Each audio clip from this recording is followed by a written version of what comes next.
Hi, I'm Cameron, and this is my Move and Muse project. So, just a little background on who I am.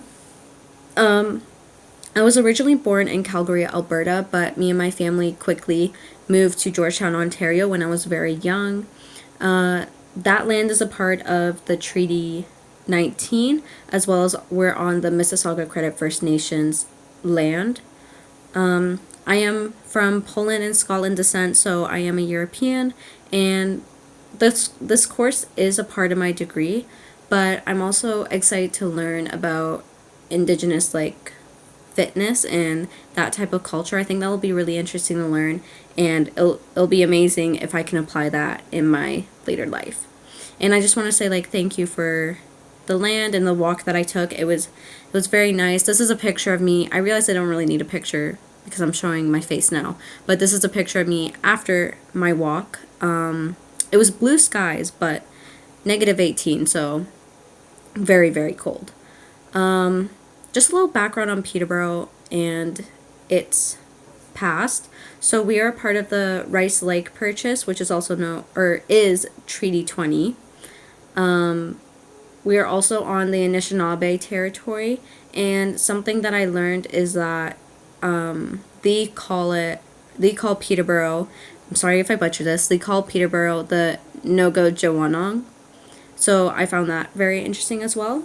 And then I also found out about friendship centers and how we have one in Peterborough, and this was made in 2008. So a friendship center is pretty much there to help urban indigenous people keep with their culture, and then there's a bunch of programs that they can do there just to spend time together and learn about their culture and keep it alive. So I found that very interesting. So just a little bit about my movement spot. I took the Roadaway Greenway Trail. So I chose it. Honestly, my initial thought was I chose it was because it was close to home and it was very cold that day, so I didn't want to walk far. But then that sentiment kind of dropped when I ended up walking for an hour and a half because it was just such a nice trail, I couldn't stop. But another reason why I did do that was because I've never seen it before, and honestly I didn't know it existed, so this was a very good learning opportunity for me. I also just wanted a green path instead of just walking downtown with the buildings, so that's also why I picked it. And then just my experience with the walk and what I thought about while walking. So first off, I found it very, very peaceful. I was originally going to play music, but I was going to listen to indigenous music to kind of just stay in that mindset, but I thought to myself I just want to listen to nature right now. So it was very peaceful. There wasn't a lot of sounds actually. Normally I'm a big listener to nature, and normally you hear birds, you hear rustling, but there was not a lot of wind, and there weren't a lot of animals, and I only saw glimpses of birds. I didn't hear them very often, which I actually found interesting, but I'm also assuming it was just because of the cold. The second picture is the river actually, and it's completely frozen over in my area, which was pretty interesting. And then just reflecting on my walk through the course and what we've learned. So when talking about the power of play came up in my mind while I was walking, and it kind of just made me think about what type of activities or movement activities happen on the land that I was walking on. And I thought about how we learned about canoe racing in one of the active audibles. So that kind of reminded me when I was watching the river about that.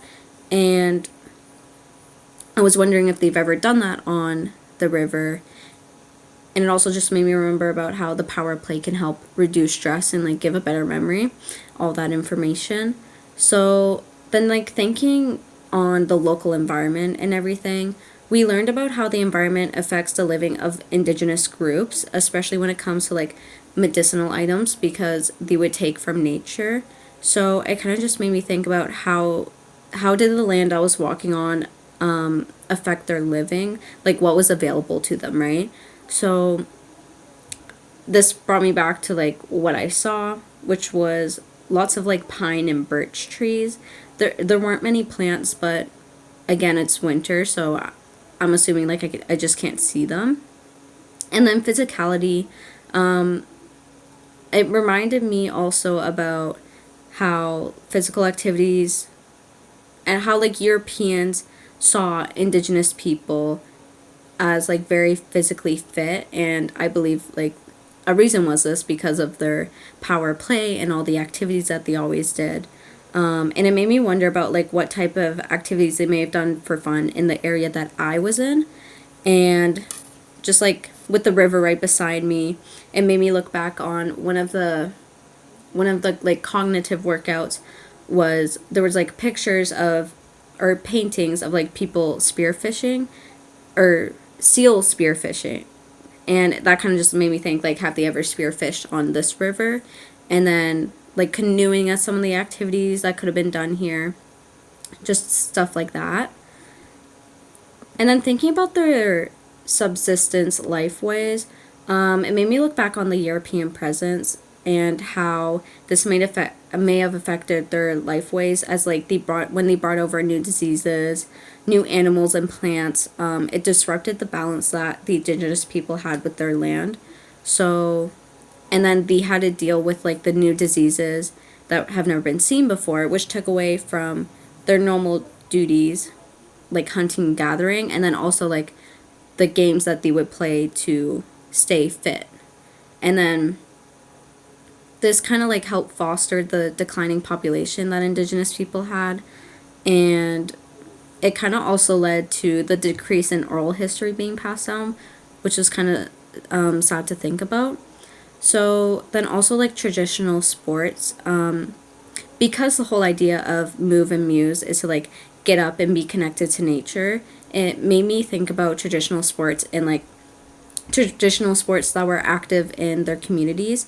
It was interesting to learn in class that like everyone participated in physical activities, not because in European culture or back then it was mostly just men participating in the sports, but in indigenous culture it was everyone participating, which I thought was really cool to learn. And it was also like a way for them to stay physically fit for things that were necessary in everyday life, such as like what I mentioned before as like hunting and gathering.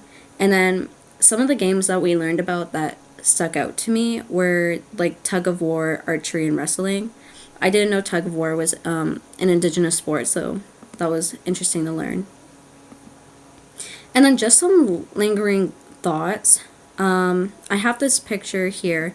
It's hard to see, but it's the dam from the river. And it kind of just made me think about like what it looked like before that. And then if the like, even if the area was usable to play for sports in that time, such as like the canoe races, because right now like the water is calm down there, but I was wondering if that's because of urbanization of the dam or if it was always available to use. Another thing is just like the path was surrounded by neighborhoods, so it kind of just made me think about how did urbanization of the land affect indigenous present. And it made me think about like who resides in those neighborhoods. Are there indigenous people in those neighborhoods, that type of thing. And then did the houses get in the way of like indigenous areas that were important to them, because there are many instances of that in our history that we know of, but I don't really know that about Peterborough, so I was wondering about that as well. Overall, the walk was very nice, and I feel like I did learn a lot through it, which I was very thankful for. And then these are just my references. Thank you for listening to my presentation today.